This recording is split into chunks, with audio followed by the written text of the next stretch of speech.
लाडकी बहीण योजनेच्या सर्व अटी व सर्व निकषांमध्ये आम्ही पात्र आहोत, तरी देखील योजनेचे आमचे पैसे बंद झालेले आहेत।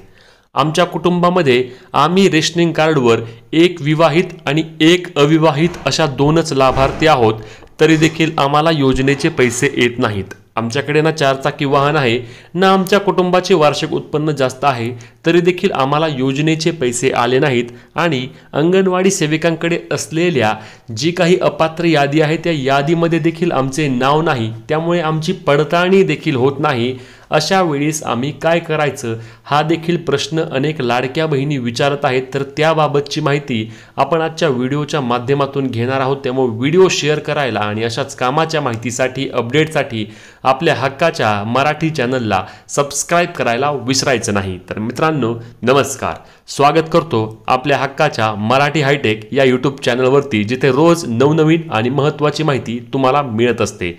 तर मित्रांनो यामधील सर्वात महत्त्वाचा प्रश्न म्हणजे की आता लाडकी बहीण योजनेमध्ये तुमचे जून आणि जुलैचे पैसे जर आले नाहीत तर तुम्हाला योजनेमधून बाद केलंय का? तर तुम्हाला कायमचं बाद मात्र केलं नाही, परंतु तुमचे हप्ते मात्र थांबवले गेले आहेत। आता यामध्ये अनेक महिलांचं मत आहे की आम्ही सर्व अटी व निकषांमध्ये पात्र असून देखील आमचे पैसे का आले नाहीत। तसेच अंगणवाडी सेविकांकडे जी अपात्र यादी आली आहे त्या यादीमध्ये देखील आमचे नाव कुठेही नाही, परंतु आम्हाला योजनेचे पैसे मात्र मिळत नाहीत।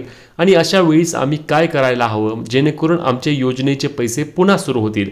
तर मित्रांनो लक्षात घ्या, जरही तुमचे अपात्र यादीमध्ये नाव नसले तर तुम्हाला काय करावे लागणार आहे, तर तुम्हाला तुमच्या पंचायत समिती कार्यालयामध्ये भेट द्यावी लागेल।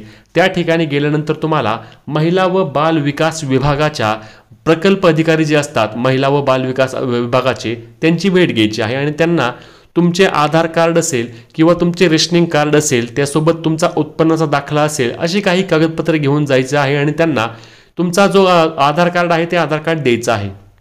त्या आधार कार्डवरून तुम्ही नारी शक्तीवरून फॉर्म भरलेला असू द्या किंवा तुम्ही ऑफलाईन फॉर्म भरलेला असू द्या किंवा तुम्ही वेबसाईटवरून फॉर्म भरलेला असू द्या, तुमच्या आधार कार्डवरून बाल विकास प्रकल्प अधिकारी तुमची माहिती तपासतील, महिला व बाल विकास विभागाचे प्रकल्प अधिकारी। आणि त्यांनी तपासल्यानंतर त्यामध्ये जर तुम्ही सर्व अटी व निकषांमध्ये पात्र दिसल्यास ते स्वतः तुमच्याकडून एक फॉर्म भरून घेतील आणि तो फॉर्म नंतर जिल्हाधिकारी कार्यालयामध्ये जमा केला जाईल। ज्यावेळी तुमचा फॉर्म हा जिल्हाधिकारी कार्यालयामध्ये जमा केला जाईल त्यानंतर तुम्हाला लाडकी बहीण योजनेअंतर्गत पुढील लाभ हा वितरित होण्यास सुरुवात होईल आणि योजनेचे तुमचे पुढचे पैसे हे तुम्हाला दिले जातील। आता लक्षात घ्या, जर तुम्हाला पैसे येत नसतील तर तुम्हाला हा फॉर्म भरणं आवश्यक असणार आहे।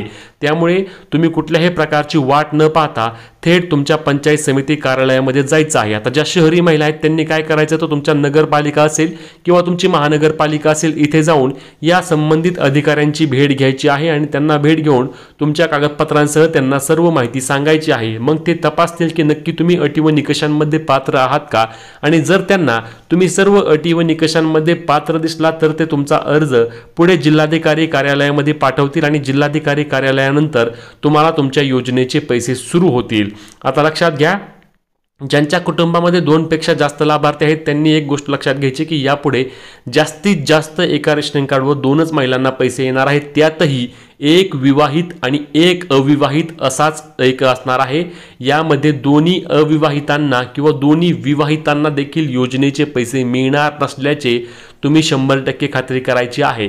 तुम्हाला आता जरी पैसे येत असतील, अनेक महिला आहेत की ज्यांच्या कुटुंबामध्ये दोघींना तिघींना हे पैसे मिळतात, परंतु येणाऱ्या भविष्यात तुमची ज्यावेळी तपासणी होईल त्यावेळी तुमचे देखील पैसे हे बंद होतील आणि एका कुटुंबामध्ये 2च महिला लाडकी बहीण योजनेच्या लाभासाठी पात्र ठरतील।